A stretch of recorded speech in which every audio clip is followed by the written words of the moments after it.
So welcome everybody back to the second lecture on dense linear algebra. And last time we talked about matrix multiply, and today we're going to talk about parallel Gaussian elimination and QR, and then go into, give you a survey of some of the other algorithms. So let me just recall all the optimization goals from last time. And then I will talk about Gaussian elimination for solving AX equal B, remind you of what we all hopefully remember from freshman or sophomore linear algebra. Then I'll talk about conventional optimization of Gaussian elimination for caches on sequential machines. So the question is, how can we make it go as fast as matrix multiply? Because the basic implementation is all clause one operations, adding multiples of one row to another. That turns out that conventional optimization, where you try to do most of the work in matrix multiply, does not quite minimize communication. So I'll go over the communication minimizing version, which is analogous to the recursive matrix multiply that we've seen before. Then we'll move on to the parallel case and recall all the data layouts that we showed you last time, and talk about how parallel Gaussian elimination is implemented in scale-opac. And it turns out that scale-opac does not quite minimize communication for linear algebra. In fact, we have to change the algorithm mathematically. The one that we all learned a long time ago, something called partial pivoting, makes it impossible to actually minimize communication. So I'll quickly talk about the new scheme for pivoting, which is essential to get the right answer, and how that minimizes communication. And then I'll quickly summarize the rest of dense linear algebra, and with maybe a little bit more detail on the QR decomposition, since that's very commonly used. Then I'll talk about how all this changes if you're trying to, to implement it on heterogeneous computers, in particular a CPU plus a GPU. And then I'll talk about dynamic scheduling when you're trying to implement this on a shared memory multi-core platform, and the resources may be shared. And so the question is, how do you schedule it? And I'm pleased to say that the work on QR and Gaussian elimination won a best paper prize back in 2016 when we showed how to attain the communication lower bounds for the first time. And the work on the GPU won a best student paper prize, was written by a former CS267 GSI, Vasily Volkov, and later a test of time award for the same paper on how to best use GPUs. So here are our optimization goals. We want to minimize communication. We want to do about the same number of flops. Now, it turns out we are going to do in order to hit the lower bound, we're going to do order n squared extra lower flops, which is a small extra term compared to the order n cubed work, which dominates, and it more than pays off. So in order to do that, we need to change the way we're going to do pivoting. And so in order to get the right answer, despite round off, we can't do the old partial pivoting anymore.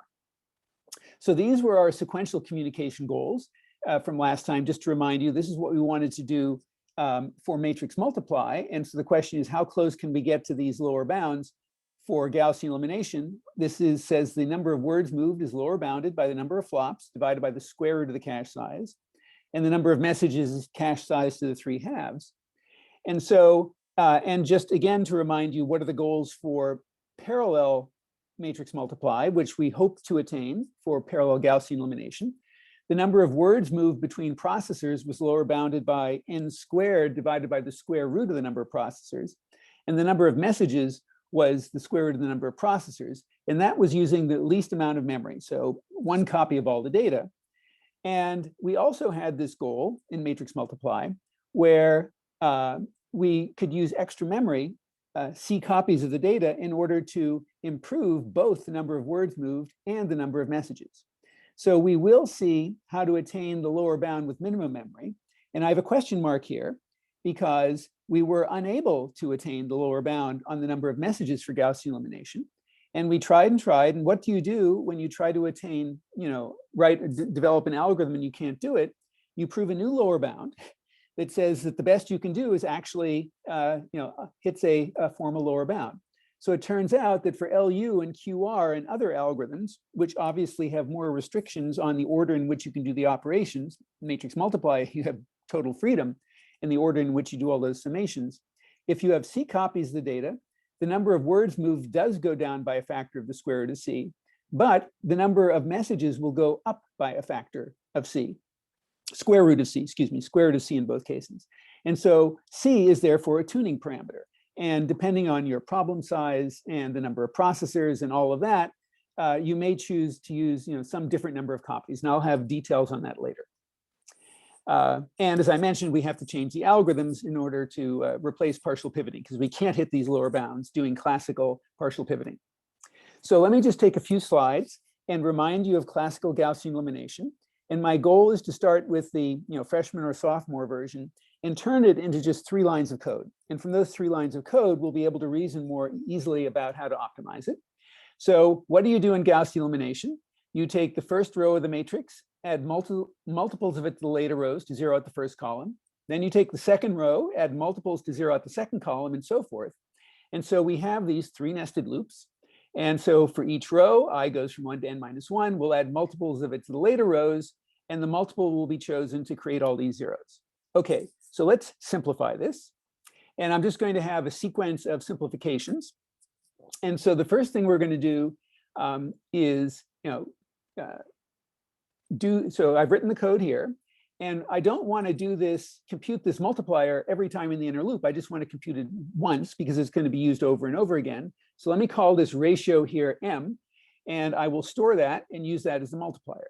So that makes the code a little bit simpler. So there I've just written the same code as before, m is the multiplier. The second optimization is don't compute what you already know. And what you already know is that you're zeroing out all these entries, so don't bother. So I only have to update columns I plus 1 through n instead of column I through n, because column I will be full of zeros. That saves a little bit of work. But even more important, what I'm going to do is use that space that would have been filled up with zeros to store that multiplier. So this multiplier m is now going to be stored in the AJI that would have been zeroed out when I updated that row. And because I'm going to need all these multipliers later to actually solve the system of linear equations.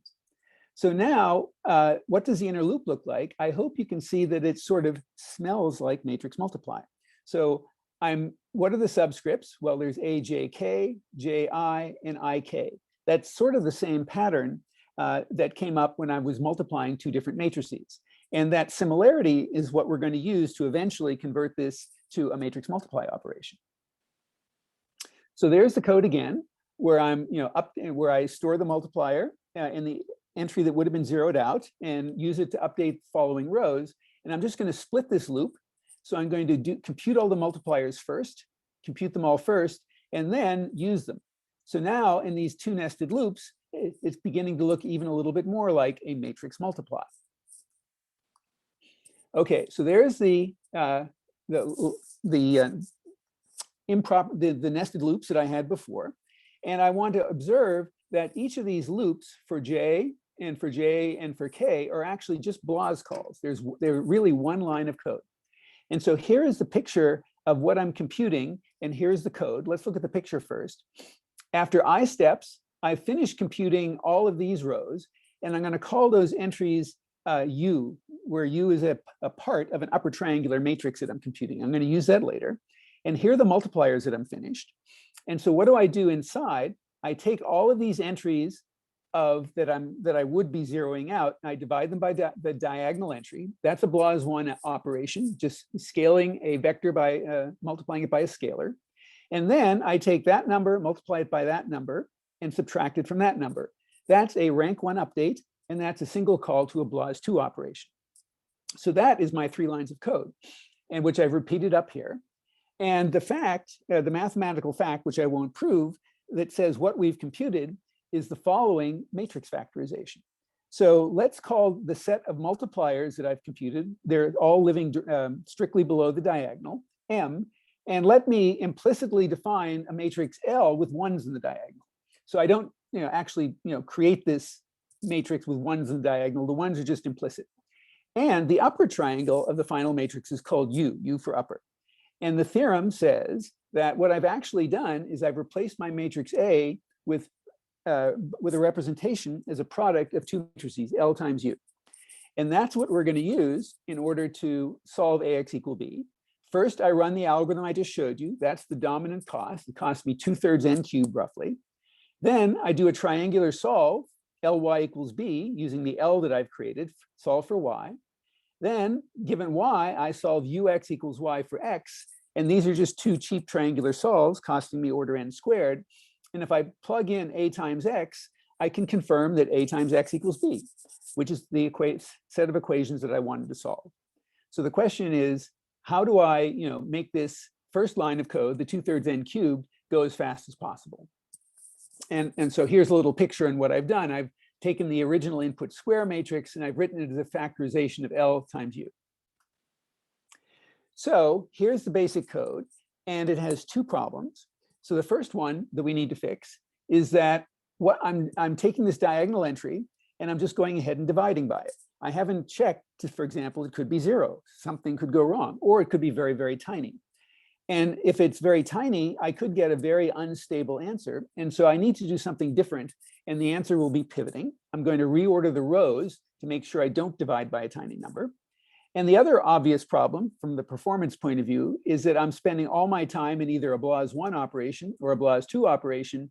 And as we know from the last lecture, even though they've been optimized, they go very slowly compared to the peak speed of the machine, which is matrix multiply or BLAS3. So I need to reorganize this code to do BLAS3 operations. So let's fix the first problem first. So here's a little 2x2 example where the algorithm I just showed you fails completely, because what it would immediately do is try to divide 1 by 0 and get an infinity. But it should be very easy to solve Ax equal b with this matrix. And so the solution is that whenever you get to a column and you look in that column and you look for the largest entry, and then you just swap the rows so the largest entry is up there on the diagonal entry. And so that costs a little bit of extra work, order n squared, but it makes sure you get the right answer. So let me just modify the code to do that. So whenever you get to column I, you look in the entries of column I on and below the diagonal, and you find the largest entry in absolute value. If it's 0, you have a singular matrix or a nearly singular matrix from the point of view of round off. And otherwise, and you exit with a warning. Otherwise, you swap the rows to the largest entries on the diagonal. So now AII is the largest entry of all these different numbers. And that means that each of these quotients is bounded by 1 in absolute value. And so that's all numerically safe thing to do. And then you do the same BLAS2 operation before it, the same rank 1 update. So, and how does that change mathematically what I've computed? I used to compute A equals L times U. Now it's A equals a permutation times L times U. And so that means when I go and solve my problem Ax equal b, at one step, I have to permute the entries of a vector, which is a very cheap thing to do. So that fixes stability. So now what I need to do is fix the performance, which is the important part from the point of view of this class, perhaps. So how do I convert all of this from BLAS1 and BLAS2 to do BLAS3? And so what I'd like to do is use the same idea that we did in matrix multiply, but it's harder here because we have data dependencies that didn't exist in matrix multiply, where it was easy to identify block operations. And so the idea here, the big idea, which is going to be used for lots of other linear algebra operations, is something called delayed updates. So instead of doing a BLAS2 operation to update the trailing submatrix and then update it again and then update it again, I'm going to save all those updates and apply a whole bunch of them all at the same time. And when I apply them all at the same time, that turns into a matrix multiply operation. And so that means I'm going to take B steps of Gaussian elimination, but save all those updates and apply them all at once. And so this idea works for a lot of dense linear algebra. It doesn't completely convert it to BLAS3 for eigenvalue problems or SVD. You need more ideas for those. We won't have time to go into that. There's a big literature on it. So, but here's the first approach. We're going to choose a block size B. We're going to save and apply B updates all at once. So the question is, how do we pick B? So it's not as simple as the case of matrix multiply. B should be small enough so that our panel, our tall skinny matrix that we're factorizing, fits in cache if that's possible. So we can do BLAS1 and BLAS2 operations on that rather efficiently. But then we're going to do a matrix multiply with a matrix where one of the dimensions is B, so that should be large enough to make matrix multiply go fast. And so here is the algorithm in a picture and in code. So what I'm going to do is process the matrix B columns at a time. So I'm going to go step from 1 to n minus 1 in step B. And then at any step in the algorithm, I finished computing all those entries of U. I finished computing all those entries of L, and I'm working on this trailing submatrix here. So what am I going to do? I'm going to do Gaussian elimination just on that tall, skinny rectangle right there. The exact same algorithm I just showed you, and I'm going to factor it into the product of P times L times U. So, but now these aren't square matrices anymore. They're going to be rectangular matrices. And I hope you can see it here. So what I'm going to do is take this tall rectangle that I'm indicating here and factor it into the product of this sort of lower triangular matrix times that upper triangular matrix. And I'm going to call just that little square submatrix LL. Let's see here. Okay, yeah, so and that is going to overwrite this matrix here. So it's going to be factored into the blue L times the brown U. So then what I'm going to do is take that LL matrix that I had before that was sitting right here, and I'm going to do a triangular solve to update this trailing pink submatrix. Okay. So then I'm going to do this where I take LL inverse times that. That's a single call to a BLAS 3 routine called triangular solve, TRSM. And then finally, the step where I do almost all the work is I take this blue submatrix, multiply it by this pink submatrix, and subtract it from this trailing green submatrix. So that's a single call to matrix multiply. And that is hopefully where most of the work is going to be done. And if B is large enough, it should be quite efficient. So that is what the algorithm does. And so let me show you some old performance data, and then I'll show you some more modern performance data as to how well this works. So this is in a bunch of old machines for a 1,000 by 1,000 matrix. And the question is, how close are we to peak? So I'm going to measure that in 3 different ways. I'm going to compare this. Let's start with looking at the red curve. And that compares the speed of the algorithm I just showed you to the speed of matrix multiply in that machine. That's our performance limit. And as you can see, we're getting 80 or more fraction of peak. But there's this interesting drop here I want to talk about. That is a Cray C90, an old vector machine. And when I go from 1 processor to 16 processors, instead of getting nearly 100% of the speed of matrix multiply, I'm only getting half the speed of matrix multiply. That turns into a factor of 8 speed up. It's still a good idea. But that's because I can't keep all 16 processors busy on these relatively small matrix multiplies anymore. But it still works reasonably well. Then I can ask, how good is matrix multiply compared to the hardware peak? And so I'm doing a fair comparison. It's on most of these machines, except this old DEC Alpha, this matrix multiply is getting most of the hardware peak. And then I can compare the speed of what I just showed you to something that's much, much more hand-tuned, and it's getting a decent fraction of that as well. And as you know from homework 1, there is always a gap between something that's hand-tuned and something that is simple code to write and understand. So now let's talk about, let me do a very simple 1-slide proof that the communication lower bound for Gaussian elimination is the same as the communication lower bound for matrix multiply. And the answer is a very simple reduction. I'm going to show you that if I can do Gaussian elimination, I can use it to do matrix multiply.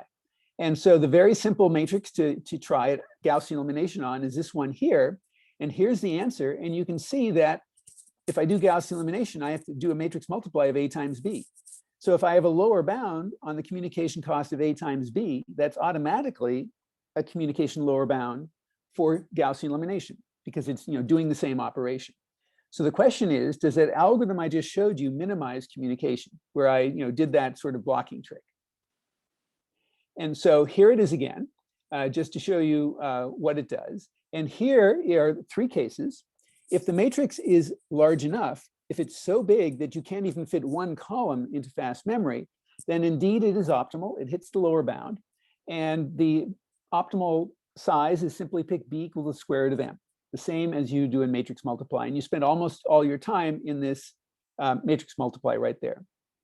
The other simple case, if the matrix is so small, it fits in fast memory and cache, then obviously any algorithm is good enough. It'll, you just read the matrix into fast memory once, run any algorithm and put it back. That hits the lower bound. The interesting case, case 3, is when the matrix is of medium size and it does not quite hit the lower bound. And that's because we can't simultaneously make the matrix multiply go as fast as possible and not get bogged down, bottlenecked by the time of the BLAS2 call on the tall skinny matrix. And so we can exceed the lower bound by a factor of up to, well, maybe not that much, the 6th root of m, but this is not a communication optimal algorithm. So what do? And the answer is you do recursion. And so this algorithm has been around for a while, and it's very similar in spirit to our recursive matrix multiply, where we divided our matrix into 4 quadrants and then multiplied them recursively. The difference now is I'm going to divide my matrix into the left half and the right half. And I'm going to describe this without pivoting to keep it simple. And the algorithm is can be very simply described as divide your columns into the left half and the right half, do Gaussian elimination on the left half of the matrix, then do the right half. Okay, so what does that code look like? I'm going to take my input matrix A. If it's just one column, that's the base case, then it's very easy to factor one column, because L is that same column scaled and U is just a scalar. Otherwise, I take all the rows 1 through m and the first half of the columns, and I call the algorithm recursively on that. And I get an LU factorization. So here's the picture. I'm going to divide the matrix in half, and I'm going to call LU on this left half. I'm going to factor it into L1 times U1. So that's what's going to be returned by the first line of code. Then I need to update this matrix over here. And so I'm going to take this square triangular matrix and do a triangular solve to update that part. So that's a single BLAS call. Then I have to update this trailing submatrix, and I do that by multiplying that submatrix times the red submatrix and subtracting it from that one. And that's the BLAS3. And then finally, I call the algorithm recursively on this trailing part, and I factor it into L2 times U2, and that gives me the whole factorization. And there's the code again, and I've just written down. And it's a very simple recurrence, just as it was for matrix multiply, to write down how many words do I move. Capital W is the number of words moved between cache of size capital M and slow memory. And it's a recurrence with 2 variables, the number of rows, m, and the number of columns. So this is, call the subroutine on the left half, so n over 2 columns. Then I do some matrix multiplies and triangular solves, and I get this term here, which is the number of flops divided by the square root of m. And then I call the routine recursively on the bottom right half of the matrix. And so you solve this recurrence, and it turns into just what we had hoped for, the number of flops, mn squared, divided by the square root of m, modulo a log m term. But we're not going to worry so much about log m terms here. So this one does hit the lower bound. On the other hand, if you count latency, it doesn't, but that's fixable. But rather than tell you how to fix it now, I'm going to put that off, because the way to fix it is going to involve changing the pivoting. Okay, so let's go on to parallelizing it. But let me stop here and ask, are there any questions about all this sequential stuff before we go on to the parallelization? How are the matrices stored? Is it So, like a row or column? Yeah, that's a good question. So the algorithm I just showed you works if I have column-wise storage or row-wise storage. But if you want to minimize latency, then it has to be blocked. So you'd store the matrix by blocks.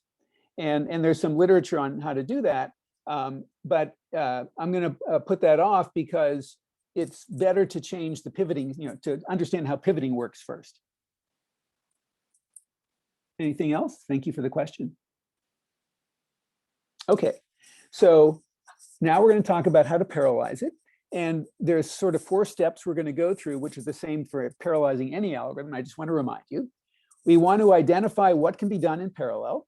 And obviously, we're going to be doing a bunch of matrix multiplies, so there's lots of parallelism in there. But we don't want to identify, all these scalar operations as doable in parallel. We want to identify blocks that we can run in parallel. Then we have to do some load balancing, and that's going to be complicated by the fact that we have dependencies now. We can't, do these things in any order. Then we're going to have to figure out what information has to pass from one task to another. And that, again, is going to be a function of the dependencies that we have. And then the question is how to map it onto the actual, which processors execute which threads. And so we can make sure that we maintain locality as much as possible. And so let's look at sort of the maybe too naive way of doing it. And if we had an infinite number of processors and communication were free, what could we do? In these 3 lines of code, this BLAS1 call would take 1 step, because I would just divide each entry of that vector by a scalar. That happens in 1 step. And then each of these updates is completely independent of one another. I'm just doing a multiply and an add to each entry of the trailing submatrix. And that could, if I had n squared processors, I could do that in 2 steps. And so if I had n squared processors, I could do it in 3n parallel steps. And if I threw in pivoting, which involves finding the largest entry in each column, it would be n log n. But this is much too fine-grained, as I said. So we're going to prefer to reorganize this. So we're going to do calls to local matrix multiplies. So let me remind you of the question of how do we assign different parts of the matrix to different processors who will then be responsible for doing the local updates.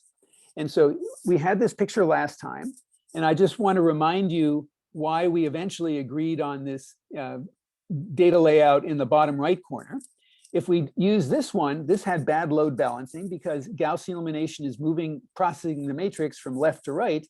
And so after the first n over 4 steps, I'm completely done with the first n over 4 columns. And so that processor would be idle. I could fix that by dealing out the columns like a deck of cards. So each processor owns a quarter of every trailing submatrix. But now I can't call the BLAS3 anymore because I don't have square submatrices. This is another way to do it. And it's still roughly load balanced if I deal out B columns at a time. But now my bottleneck is going to be doing the Gaussian elimination on this bunch of B columns with just one processor. So here's a layout that we didn't talk about last time. And this is interesting because, again, every trailing submatrix is roughly split over all 4 processors. But now I have all 4 processors share every column. And so I have P-way parallelism in every column. And it turns out that we don't need that much parallelism in every column to hit the lower bound. And also this sort of complicates the layout a bit. So we're going to use something slightly different. This is going to be our 2D block layout. And this has the same problem as we did before. After we're done with the first half of the matrix, processor 3 is the only one who's busy. So that's not very good. And so finally, we get to the winner, which is the 2D block cyclic layout. So each of these little blocks is going to be B by B, where B is big enough so that I can get good performance from matrix multiply.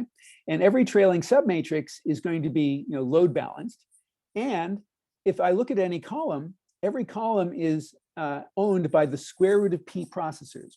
So I have square root of P parallelism for the factorization of a tall panel. And that's going to be good enough for all the purposes that we need to hit the lower bounds. So here on 2 slides is the algorithm. How do I map Gaussian elimination to a matrix that looks like that layout that I showed you on the previous slide, the 2D block cyclic? And so here is the code, and here is a picture of what's going on. And so at any particular step, let's suppose I've already finished processing all those rows and all those columns. So that's done, L and U. And I'm working now on this trailing submatrix. And the first thing I need to do is take this leading set of B columns and just do the LU factorization of this set of B columns. And so I'm going to just use BLAS1 and BLAS2 on this. And so the first thing I need to do is look at the column that I've gotten to. So I'm going to process from left to right. Suppose I've gotten to this column. I need to find the maximum entry. So I need to do a reduction. So on the maximum absolute value of all the numbers in that entry. And so that's a single call to a parallel BLAS routine. Let's suppose the largest entry is there. And what I need to do now is swap these rows with everybody else so that the biggest row is now in that entry. I'm only going to touch this block columns. I haven't moved any data elsewhere in the matrix yet. I'm just working on this submatrix, subset of processor columns. And I also need to broadcast that row so that every processor here has a copy of it, because they're all going to need it. Once I have that, I can actually do my trailing update. Just everybody is going to take their subset of the rows that they own, the subset of all of this row that they shared, and they're going to do a rank 1 update, that row times that column to update that matrix. This processor will multiply that subcolumn times that subrow and update that submatrix and so forth. So that's all embarrassingly parallel. So at that point, I have finished with the LU decomposition of that panel, but now I have to let the rest of the matrix know what's going on.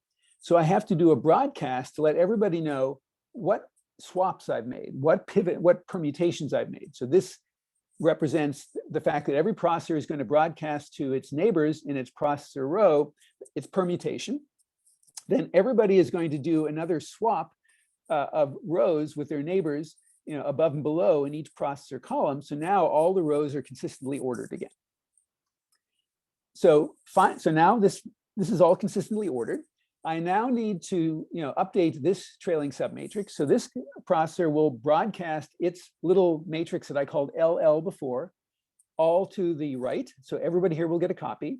Then everybody will call a local triangular solve, a TRSM, to update their local square submatrices. Then all of these will be broadcast down. Now we get to the matrix multiply. The pink matrices will be broadcast down. These blue matrices will be broadcast sideways. Every processor down here will receive a blue and a pink and do a local matrix multiply.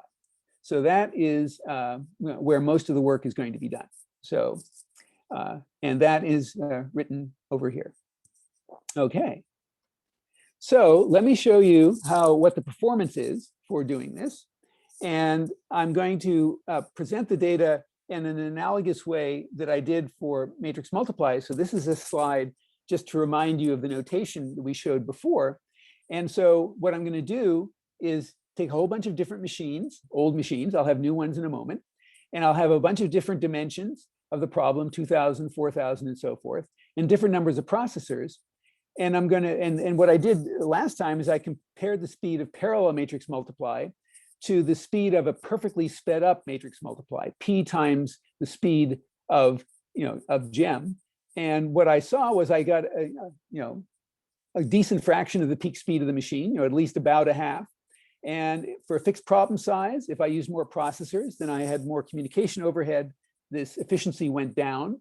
And if I fixed the number of processors and increased the problem size, the efficiency went up because the computation became more dominant. So let me now show you the same data for Gaussian elimination. And so I think, so let's look at the top one first. So this is the speed of parallel Gaussian elimination divided by the speed of parallel matrix multiply, because that is our speed limit. And it has the same sort of scaling behavior as before. If I have a fixed matrix and I increase fixed problem size and I increase the number of processors, the relative speed goes down, and you can see it drops to like 15% of GEM, because I'm spending more time in the panel factorizations here. But if I fix the number of processors and increase the problem size, then I'm getting back up to a decent fraction of my speed limit of GEM. So the other way you could compare performance is ask, what's the time for Gaussian elimination divided by the time for parallel matrix multiply? And so what can we hope here? Well, GEM is doing 2 n³ flops. Gaussian elimination is doing 2/3 n³ flops. So we could hope that the time for Gaussian elimination could be as low as 1/3 of the time for matrix multiply. And if the problem size is big enough, well, it's not 1/3, but it's approaching it. But it can be much slower if the problem size is small because of all that extra overhead. Okay, so now the question is, does this algorithm, which is the one in Scalapack and is widely used, does it minimize communication? And so just to remind you, the lower bound is for the number of words moved is n squared divided by the square root of p. And the lower bound for the number of messages is the square root of the number of processors. And so the algorithm I just showed you does actually almost minimize the number of words. It's only off by a factor of log p. And that's good enough for lots of purposes. So it hits the lower bound roughly for the number of words sent, but the number of messages is much too large. It's n log p versus the square root of p. This can be arbitrarily larger, obviously, once n is very, very large. And why is it so large? Well, it's the pivoting. Every time I look at a column, and there are n columns, I have to do a reduction, which costs log p, to find the largest entry. And so this can be easily dominant. And so what I need to do is, and there's obviously no faster way to do n reductions. So I need to replace partial pivoting and not do n reductions anymore to find a different choice of pivots. And so the idea is, what I want to do is not find one pivot per reduction. I want to find b pivots per reduction. And so what we need to do is replace Gaussian elimination to choose not just one pivot, but b pivots.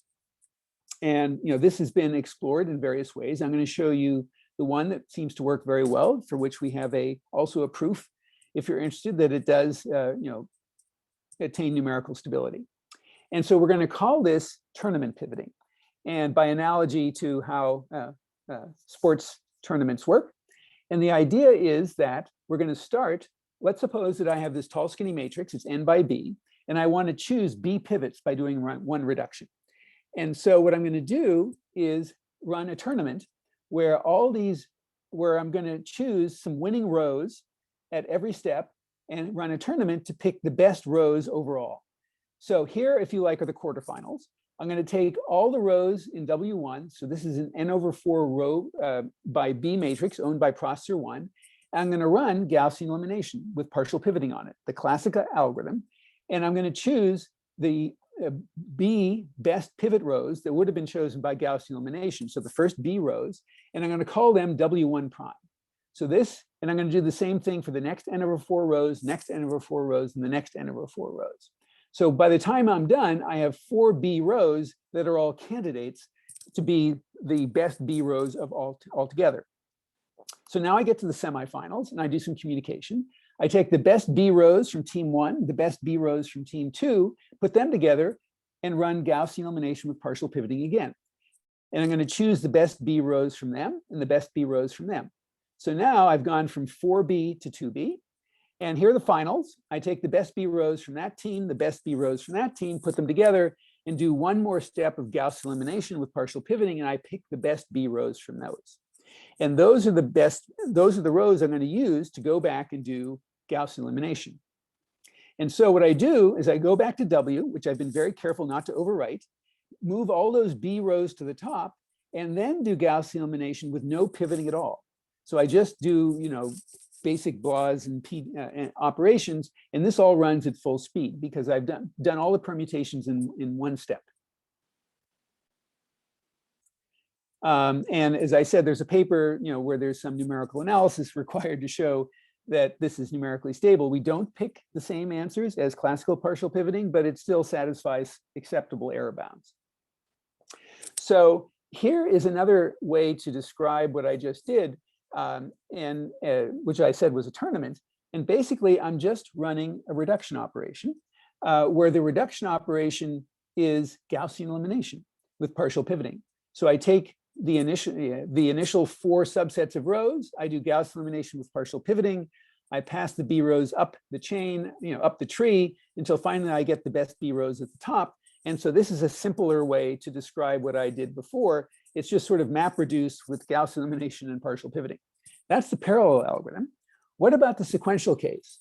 How do I minimize communication in the sequential case? And it's almost the same algorithm, except all I'm going to do is change the shape of the reduction tree. So now let me suppose that I can only fit n over 4 rows of my matrix in cache. So I'm going to read in the first n over 4 rows into cache, run the algorithm, pick the best B rows. Then I'll read in the next n over 4 rows from main memory to cache, I'll stack the B rows I chose from W1 on top of these n over 4 rows, do Gaussian elimination, and pick the best B from these two. Read in the next n over 4 rows, read in the next n over 4 rows. When I'm done, I'll have chosen the best B rows from all n initial rows, and I'll have touched them once. And 1 is obviously a lower bound. I can't touch them less than that. So that is the natural sequential algorithm. Now, what if I have a more complicated architecture? For example, I could have a dual core machine. So I could be running 2 Gaussian eliminations at the same time, and that could be overlapping with moving data from main memory into cache. And so the tree could look like this. And in general, I could have a very complicated architecture. It could be multi-core and multi-socket and multi-rack, and I could have disk involved. And so how do I pick the shape of the tree? It'll just depend on whatever hardware resources I have available at runtime. And so I can choose the reduction tree dynamically to use the resources most efficiently. And so this could mean also that you get a different answer every time you run the algorithm, but that's one of the prices you pay if you want to go as fast as possible. So here are some performance results on somewhat more modern processors. And this is both for the tall, skinny version that I was just showing you, where I'm just doing it on a single panel, and when you use that to speed up Gaussian elimination overall. And so on these two processors, it went up to 4 or 5 times faster compared to partial pivoting on an extremely tall and skinny matrix, so 1,000,000 rows and 150 columns. And here is something, a much smaller, reasonable size problem, 64 processors, and I'm just using this partial pivoting, and these are square matrices, 1,000 by 1,000, and we also get roughly 2x speedups for that. So the pivoting, even though it's only an order n squared, is the bottleneck because of communication, and we can improve that significantly. So here is some predicted speedups on a hypothetical petascale machine, some modeling that we did a while ago. And what I'm showing you here is how much faster we could potentially go than partial pivoting on a problem whose dimension is on the vertical axis. So this is the log base 10 of n, so a matrix of size 10 to the 5th, 10 to the 6th, and so forth, running on this many processors. So this is 2 squared, 2 to the 4th, 2 to the 8th processors. And it's color-coded by the speed up. Now, all these blocks are white because the problem is too big to fit up there. We don't have enough processors to store and memory to store all the data. So up here, where it's all dark blue and hard to see, we don't get any speed up because here it's completely dominated by floating point operations. So it doesn't pay off.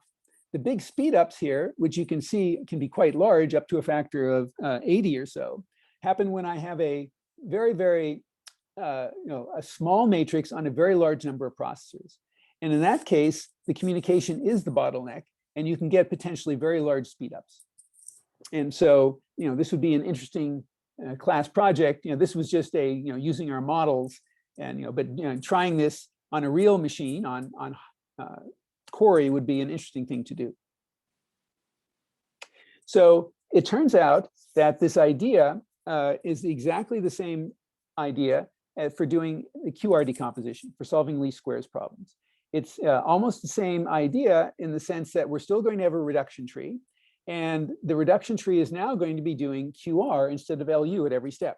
So suppose I want to compute the QR factorization of this tall, skinny matrix owned by 4 processors, and QR factorization means I want to write this as the product of a orthogonal matrix Q times a triangular matrix R. So the first thing I'll do, as I did before, is just do the factorization locally on each processor with no communication. I'll factor each of these matrices as Q times R, no communication. And then I will note that what I've done implicitly is I factored my original matrix into a product of this block diagonal orthogonal matrix and this stack of 4 triangles. So I don't want 4 triangles, I want 1 triangle, but that's the first step. So the next step, I take those 4 triangles, group them together, here's the reduction, and do a QR decomposition on each pair of triangles. And again, I note that what I've done implicitly is written this stack of 4 triangles as the product of this block diagonal orthogonal matrix and 2 triangles. One more reduction step, the two triangles, I do the QR factorization. And so I claim that I'm done, that I've implicitly written my original matrix, W, is the product of that orthogonal matrix times that orthogonal matrix times that orthogonal matrix times R, the upper triangle. That is still the QR decomposition. It's just a completely different data structure for representing Q, the orthogonal matrix. And so the output is, are the standard data structures I would use for all of these partial factors, as well as the output. And again, you can think of this as just a map reduce, where now the operation is either, is QR, and it's the same reduction tree for parallel, the same reduction tree for the sequential version to touch the data just once, the dual core, and the multi-socket case. Again, we can just choose a reduction tree dynamically. So all those ideas apply to solving least squares problems, as well as solving linear systems. So here's some speed ups that have been gotten over time. 8x on an Intel Cloverton, 6.7 on a small cluster of machines, 4x was on a few processors on this large supercomputer, 13x on a GPU.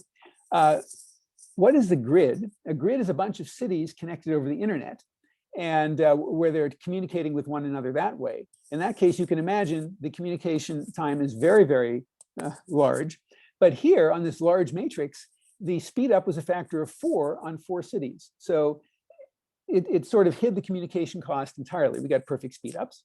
And also, since I mentioned this was basically doing map reduce with QR as the reduction operation, you can just do it with a few lines of code. And the cost was basically 2 map reduces. So it sort of hits close to the lower bound of how much you could cost to do a QR decomposition or any reduction operation in a cloud computing environment. The best speed up we ever got was actually infinite. So how do you get an infinite speed up? The student who was doing the timing was doing a very large matrix and comparing it on his laptop. And when the matrix was large enough, it was thrashing the disk. So because it didn't fit, in main memory anymore, and it got so slow, he finally hit Control-C and just stopped it. And that's the infinite time it took. And that's to be contrasted with the fact that it was only about 2 times as slow as how fast it would run with infinite DRAM. So even though the matrix did not fit in DRAM, he had to use the disk, even with tall, skinny QR. It was so fast, it was only 2 times as slow as though you had infinite DRAM. So it almost to within a factor of 2, it hit all the disk access costs. So, and I should say that if you're interested in computing the singular value decomposition of a tall, skinny matrix, it's the same algorithm. You start by doing tall, skinny QR, and then you do the SVD of the R matrix, which fits in fast memory, and you get the same big speed ups there. Okay, so that's the end of the deep mathematical details for LU and QR. And I'd like to ask if there are any questions before I go on to just a very quick high-level overview of the rest of linear algebra. So is there any work on QR decomposition for short, fat, and square matrices? And the answer is yes. So it depends on whether you want to compute Q times R or R times Q of your short, fat, or short, wide matrix. And if you're trying to compute R times Q, it's the same algorithm that we just showed, just sort of a transpose instead. And in the square case, yes, it's the same idea. You use the tall, skinny QR as a panel factorization for doing a general, square or rectangular matrix with many, many rows and columns. And it's the same approach as we use for Gaussian elimination, using the tall, skinny LU just for the panel factorization. So all of that extends to general matrices. So what I want to do is just give sort of a summary of the literature here. I'm just going to give references to the literature, which algorithms exist for the BLAS3, for Koleski, which is solving symmetric positive definite linear systems, Gaussian elimination, solving systems of equations which are symmetric but not positive definite, QR, the symmetric eigenvalue problem, the SVD, and the eigenvalue problem for a general matrix. So, and I want to distinguish between work that's been done just where you assume there's 2 levels of memory and multiple levels of memory. So this is the sequential case. The next slide will be the parallel case. And so what I have here is a whole bunch of references. and they're all in the table. They're all in this survey article we wrote a number of years ago. So I'm not going to talk about all these, but what I want to do is indicate what these algorithms are. The red ones are already in LAPACK. So you can see there's a lot of them that aren't in LAPACK yet. They're in red. The green ones are things that we invented. If there's an underline, that means it's cache oblivious or a recursive algorithm. And if it's in italics, that means it's randomized. That means, and in fact, that's the only thing we ever figured out for these for the SVD, excuse me, for the non-symmetric eigenvalue problem. So the only algorithms we have for that require randomization, which is, because we don't know how to make the deterministic algorithms, hit the lower bound. And their randomization is useful in many places, but this is sort of gives you a sense of all the different things that are necessary in order to hit the lower bounds. And so there are, in principle, algorithms for everything.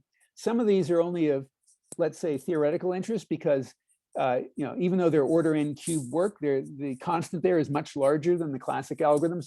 So you'd need a very, very large problem for them to get real speedups.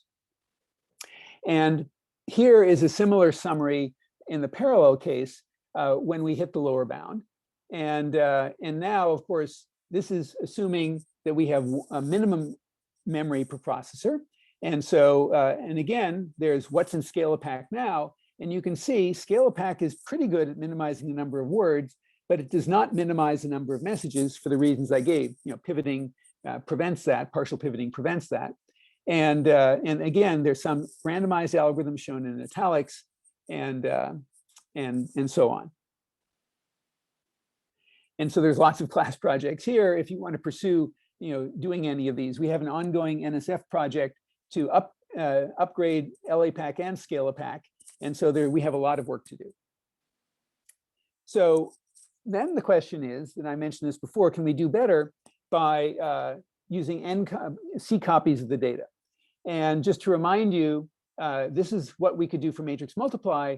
By using C copies of the data, our lower bound could go down by a factor of the square root of C for the number of words moved, and C to the 3/2 for the number of messages. And in the last lecture, we showed how that was attainable for matrix multiply. And it turns out that's not possible in the case of LU and QR because they have more complicated dependencies. And so if you're going to lower the number of words moved by a factor of C to the 1/2, you have to increase the number of messages by a factor of C to the 1/2. And so, and there are algorithms that we have for Koleski, LU, and QR that hit these lower bounds. So since there's a trade-off, one goes up and the other goes down, that means that C is a tuning parameter. Finding the best one will depend on your problem size, your processor, the relative costs of flops, bandwidth, and latency. So let me show you some performance data. And again, there's class projects here. So let me show you the speedups that can be attained by using all of these different kinds of tricks. And so this is for Gaussian elimination. The horizontal axis is the number of processors on a log scale from 256 up to 2048. And the vertical axis is the percent of machine peak, so up is good. The blue line at the bottom is Scalapack. So it's doing partial pivoting and it's one copy of the data. If I do my communication avoiding pivoting, so this is this abbreviation CA stands for communication avoiding. And so this is where I do the tall, skinny LU, the tournament pivoting. That improves things. And that goes up to this dark blue line. And if I throw in extra copies of the data, then that gives me another factor of improvement, like a factor of 2 over before. So 2.5D, that refers to having C copies of the data. And so diving down into the costs a little bit more, so this is the same performance information, but now I'm distinguishing between no pivoting and pivoting to show you how much pivoting does cost. And I'm also distinguishing between the 2D algorithm, so one copy of the data, and the 2.5D algorithm, so with multiple copies of the data. And I'm breaking, and so the vertical axis is the actual time, so down is good. And I'm breaking it down into communication in red, sitting around idle in blue, and compute in green. The green also, that stays the same. But there's significant improvements in communication in idle time, in both cases by going to the 2.5D. But you can see that the cost of pivoting, is significant. Okay, so I have about 3 minutes. So we'll see how much of this I can get to. I want to tell you about GPUs and how all of these issues change when you get to GPUs. But let me ask if there are any questions before I go on to these other two topics, GPUs and multi-core. Okay, so let me go on. Oh wait, for LU decomposition, I'm confused on how you get like blockwise pivots, because wouldn't each row depend on the subtractions of the previous rows? Right, let me go back to that picture. So what I do here is I want to pick B rows at a time by doing one reduction. And so what you can do is show that what partial pivoting is basically doing, it takes an input, a set of n/4 rows, and it's picking the B most linearly independent rows out of that subset. That's sort of what partial pivoting is doing. And so these are the B most linearly independent rows from that subset, and so forth. Now that's where I would do the reduction. If these are the B most linearly independent rows, and those are B most linearly independent rows, I'm going to do the same thing and ask what are the B most linearly independent rows from this set of 2B. And if you use the right metric for linearly independent, then you can show you get a good choice at the end of B linearly independent rows, which is why they're good pivots.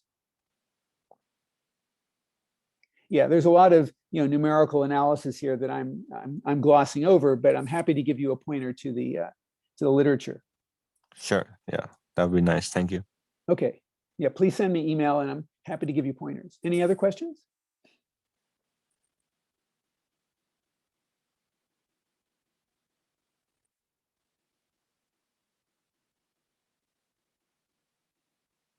Okay, so let's talk about GPUs.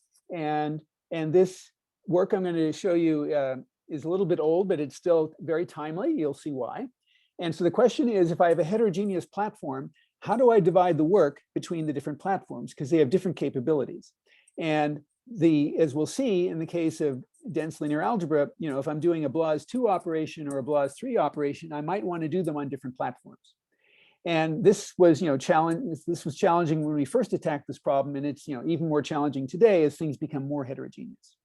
And in the case of multi-core, where you have all of these shared resources, the question is, how do I, divide my matrix up into tasks and schedule a parallel task to minimize any idle time?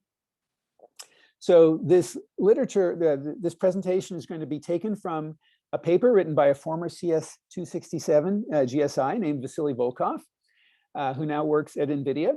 And he won a Best Student Paper Prize for his paper on how to map dense linear algebra to GPUs back in Supercomputing 2008. It has over 1,000 citations. And just a couple of years ago, he won a Test of Time Award because it is such a widely recognized accomplishment. And so what are the new challenges here? A GPU has much more complicated memory hierarchy. I'll remind you very briefly, because this work was done, the memory hierarchy may have changed a little bit. And it's not like you have an L1 inside an L2. So we have to choose which memory to use much more carefully than before. And in addition, the GPU does some operations much faster than the CPU, but not all of them. So the question is, what do you assign to which? And the other one is they prefer different layouts. It turns out the CPU is fastest when you use a column-wise layout, and the GPU is fastest for a row-wise layout. So that means not only do you have to assign different operations, you have to use different data structures in the two platforms and move the data back and forth between those two different data structures. So just to give you a quick review of this was the memory hierarchy on the GPUs that Vasily used. Things changed, but let me just tell you what it was then. There were basically vector registers and shared memory. And the vector registers were the largest and the fastest memory. And that's where you want to do most of your work on stuff stored there. But there's also something for shared, that makes it easier to share between different processors. And that was a smaller shared memory. But that's necessary to use for some things if you want to use all the different processors. And so you could only, it turns out that the architecture was limited so that you could only have one operand, let's say in a binary operation, in shared memory at a time, versus using as many vector registers as you like. So this was sort of just a picture of what we were dealing with back then. And so here was the starting point, which was NVIDIA's initial release of their BLAS in 2007, and how well they did. And so here, the peak speed of the machine was quite good. It was 350 gigaflops at the time. So the green bar is the speed of the GPU, and the black bar is the speed of the attached CPU, which was controlling the GPU. And no surprise, the attached Intel platform was much, much slower. So then, how good was their BLAS? How good was their matrix multiply? Well, it was certainly still faster than the CPU matrix multiply, but it was way below the peak speed of the machine. So they had some problem there. But even worse, if you just took LAPACK, which is blocked, and changed the call to matrix multiply so that it used the matrix multiply on the GPU, which would be the obvious thing to do, it actually was slower than doing everything on the CPU. And so clearly there was a problem here. You were hoping GPUs would make not just your matrix multiply go faster, but your Gaussian elimination go faster. And so what Vasily did is he dived in quite deeply into why this was happening and came up not just with new algorithms that made it LU and QR and everything else go a lot faster, but he came up with new coding recommendations. So NVIDIA published certain recommendations on how to accelerate your code, and it turned out some of them were wrong. So here are the coding recommendations that Vasily came up with. The first two are the same as, he agreed with NVIDIA, no controversy here. You want to minimize how much data is moved between the CPU and the GPU. And you want to keep as much data in registers as possible, because that's the largest and fastest on GPU memory, and just do the vector operations on those. Now, in contrast to what NVIDIA proposed, he said use as little shared memory as possible. And so they're good for communication and sharing information, but there's a new speed limit, which is that if you have if you're doing a dot product or a SAXP, and one of the arguments is from shared memory, you can only hit 66% of peak. So that is the new goal, to hit 66% of peak if you can, if any data is in shared memory. The other change he made was that NVIDIA recommended that your vectors be as long as possible so that you could, maximize the use of all the hardware. That turned out to be wrong. And he said, we should use a shorter vector length of around 64. So why was that? So one reason is that the machine peaked out at around 64. It got nearly the same peak speed of the machine. But if you're doing something called a SAXP, where you're doing a scalar times a vector plus a vector, the way the hardware works is that it makes a copy of that vector VL times. So if you're multiplying a scalar times X, it uses all these vector registers to make 512 copies of the scalar. And that was a waste of resources. You do much better if you only make 64 copies. And so that was the other change in recommendation. And when he finally did all that, he had a new version of matrix multiply. And it turned out to be quite similar to the way the Cray 1 or the IBM 390 vector codes looked. And so here was the ultimately optimized matrix multiply for the GPU of the time. And the bottleneck, or the inner loop, if you like, is a rank 1 update. So what you do is you want to update this 16 by 16 submatrix of the matrix C. You're doing A times B equals C. And so you take a column of A with 16 rows and a row of B with 16 columns, and you do a rank 1 update. And that turned out to be the best way to do. There's a very large design space that was explored to come up with this optimization. And so it got, out of a potential peak of 66% of peak, it got 60%. Whereas NVIDIA's implementation only got 37%. And so this is the version that NVIDIA quickly adopted to replace their BLAS. And so that's going to be the building block and our goal for accelerating Gaussian elimination as well. So now here's how things have improved. So the green bar is the peak speed of the GPU if everything is in registers. The brown bar is now the peak if one argument is in shared memory. So that's the 66%. This is the original version of the BLAS from NVIDIA. This is the one they adopted, our version, and that got 60 out of 66%. But if you just plug that into LAPACK, to call, matrix multiply, then it still was not a whole lot faster than the attached CPU. So there's some bottleneck that still needs to be found. So here is the first bottleneck. It turns out that just pivoting rows, took up most of the time. This supposedly trivial order n squared operation of just swapping rows in a matrix when you do the pivoting was enormously expensive. And that's because if you have a column-based layout, which is the default data structure in LAPACK, and a row consists of non-adjacent memory locations. And so it took this many microseconds to do it. It took, in the order of hundreds and hundreds of microseconds. But if you change your matrix to be row major instead of column major, it's sped up by a factor of 40. And so this eliminated one bottleneck, but that means that you need a different data structure on the GPU, row-wise, than on the CPU, which is column-wise. So the other thing is that if you're trying to do BLAS1 operations like scaling a column of a matrix on the GPU, it's terrible because just initiating the call to the BLAS1 takes on the order of 4 microseconds. And so here is the cost of a simple BLAS1 operation as a function of n. And so for a vector of length 1, it takes order 4 microseconds. And for a vector of length 16,000, it's around 6 microseconds. And so that means that almost all the entire bottleneck is just doing the call in the first place. So we can't afford to do these BLAS1 operations on the GPU. We have to do them on the CPU because they're overhead bound. So let's suppose we take our tall skinny panel, so it's an n by 64 matrix, and we need to do its LU decomposition. How much faster would that run if we did it just on the attached CPU, the Core 2 quad, compared to doing it on the GPU? And so the horizontal axis is n, so it's a n by 64 matrix, and vertical axis is gigaflops, so up is good. And you can see the CPU wins by a large margin up until you get n equals 8,000 or more.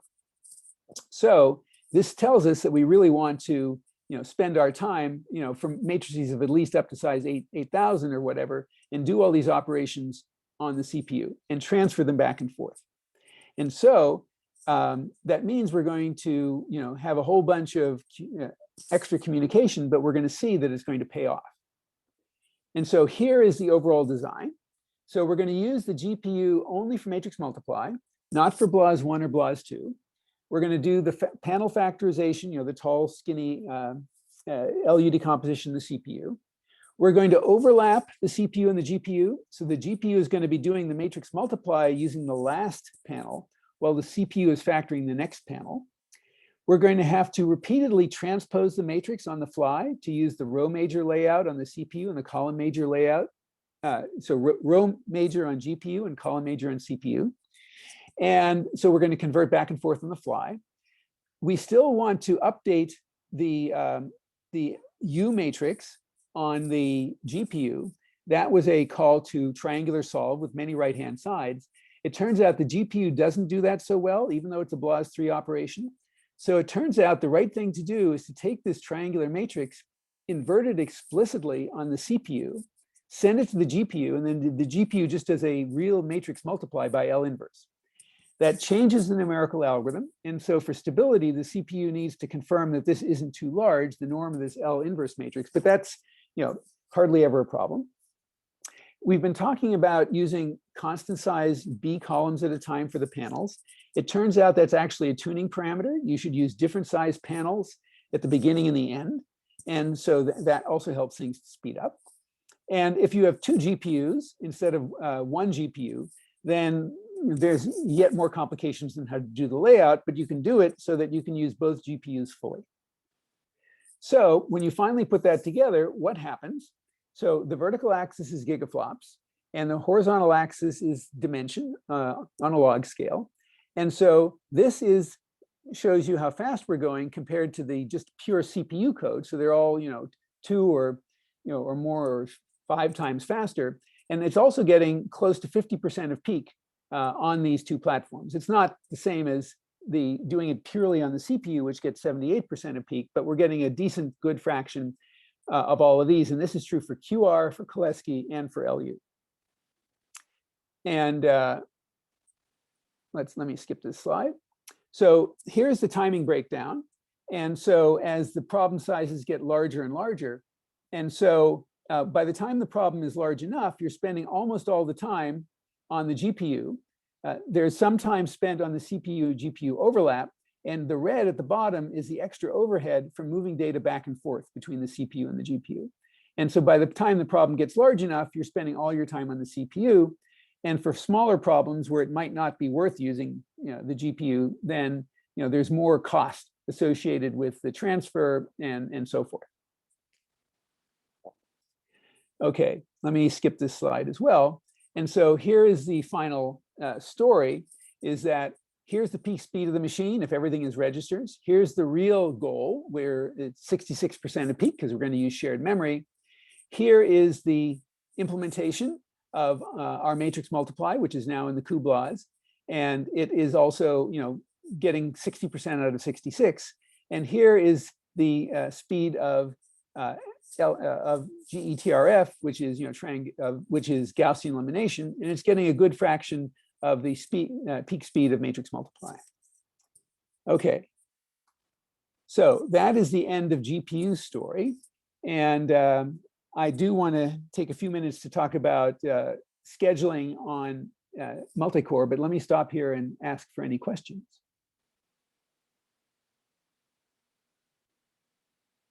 For current GPUs, is like doing the LX equals B much faster now? Doing the triangular solve, that's a good question. I don't know. That would be an interesting thing to benchmark, and as to whether it's still necessary to do the explicit inversion of the L block, the square L matrix, and sending that to the GPU. We can also send email to Vasily, who works at NVIDIA, and ask them what they're doing currently, but it would also be an interesting thing to benchmark.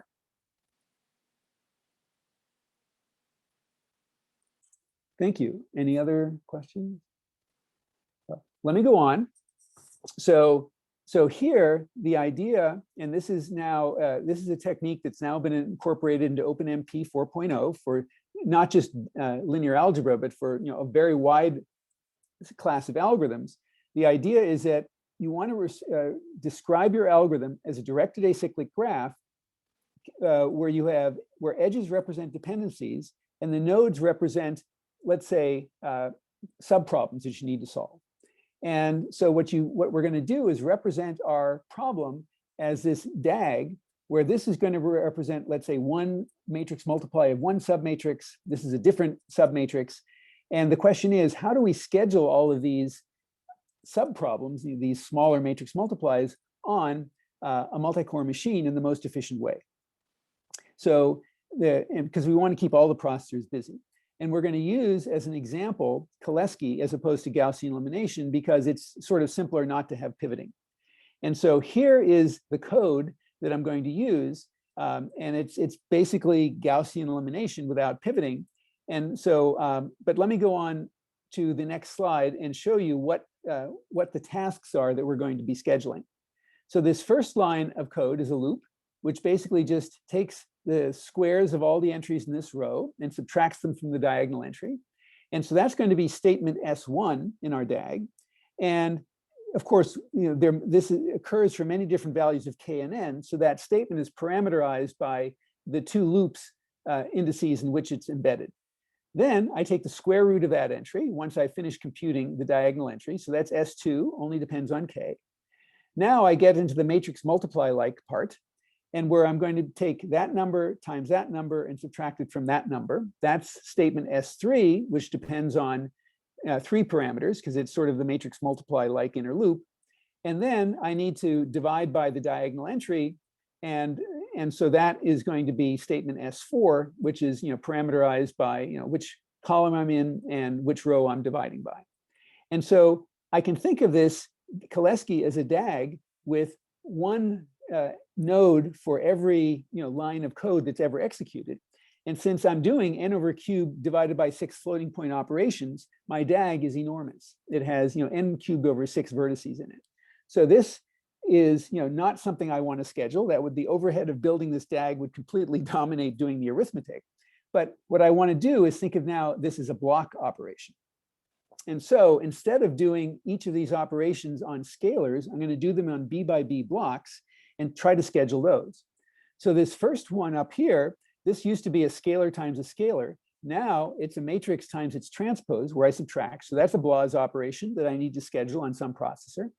Then this taking the square root turns into unblocked Cholesky, just doing Cholesky on this little B by B submatrix on one processor. Then this scalar operation turns into a gem, that submatrix times that submatrix, subtract from that one. And then this dividing by the diagonal turns into a little triangular solve with this little triangular submatrix I just computed. And so it's the same DAG as before, but now it's much, much smaller. Instead of having n cubed vertices, I have n divided by b vertices. And so I'm going to choose b, so I have a reasonable number of tasks in order to schedule. And so here, n over b is 5. So I've broken up my matrix into 5 by 5 block, into a block where I have 5 blocks by 5 blocks. So n over b is 5. And here are all the tasks. And I've drawn all the, so here's the DAG, and they're color coded by what they're doing, and they're all just different calls to different, mostly BLAS3 routines. So there's the green ones are gem, the purple ones are triangular solve, the blue ones are rank K updates, and the dark blue one is doing a little Cholesky on a little block. So the question is, how do I schedule this onto my multi-core machine as efficiently as possible? And so obviously I have to do that one first. It's the one that everybody else depends on. Now, the next ones I can potentially schedule are all of these because they only have this one dependency. Once I'm done with that, I can schedule all of those. And once they're done, I can potentially schedule all of those. So I can process this DAG in any order respecting dependencies. And the question is, what is the best possible order? And so since, let me just say that there's been a lot of work done on building DAG schedulers. And there was a lot of research done that would let either the user or the compiler identify these tasks and then schedule them in an optimal way. And I'm just going to mention a few of them and show you the data. Silk stands for a language of the C ilk.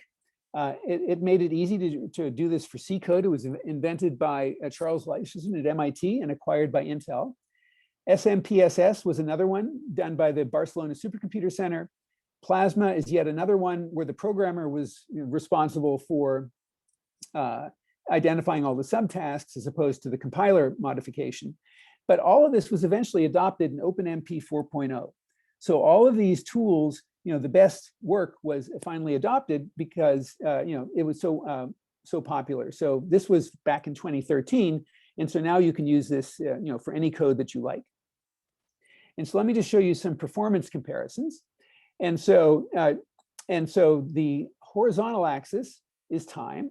This is on a 4-core machine, and each little rectangle represents one of those tasks, either a call to a gem, most of these are gem calls, or a rank K update, or a triangular solve, or a little B by B Cholesky operation. And you can see that, and so the idea is that if you pack these more densely, then you run faster. And the winner for all of these was Plasma compared to all these others. And some of these did a pretty bad job. There's a lot of white space, which means three of the cores were idle and only one was busy. So they didn't do such a good job at scheduling. And so here's some more of that data. I'm almost done. And again, Plasma was the winner. And so let me just go on to class projects. So the performance data, is all a little bit old, and indeed now all of the best practices are embodied in OpenMP 4.0. So if you're interested in this stuff, there's a whole bunch of algorithms I didn't talk about for the rest of dense linear algebra. You could pick one of those. You could pick a target parallel platform, a Cori or GPU or whatever you like. And then you could pick one of our programming frameworks, because as I said, we have ongoing projects to update LAPACK, ScalaPack. Slate is a C++ version of ScalaPack.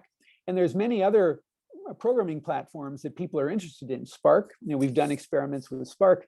Rayleaf is Ray is another parallel programming model for cloud computing. And you could imagine designing or implementing the performance of any of these algorithms in any of these frameworks, and ask how close you are to some roofline model. So anyway, I will close there since we're out of time and ask if there are any questions.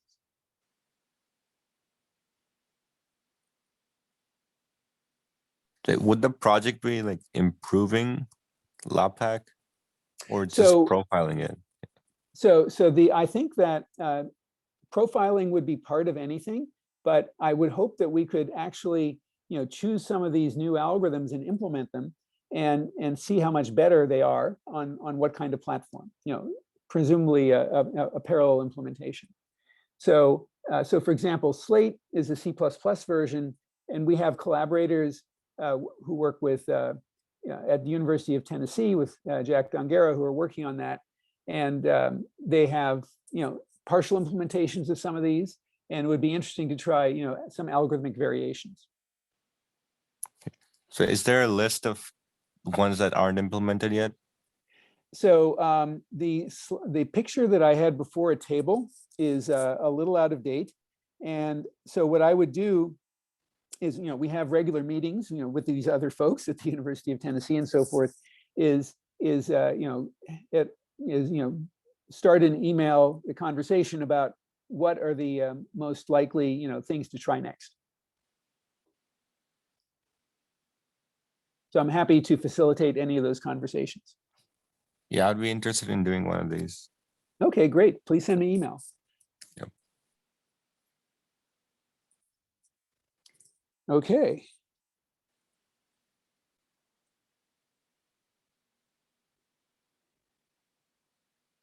Any other questions?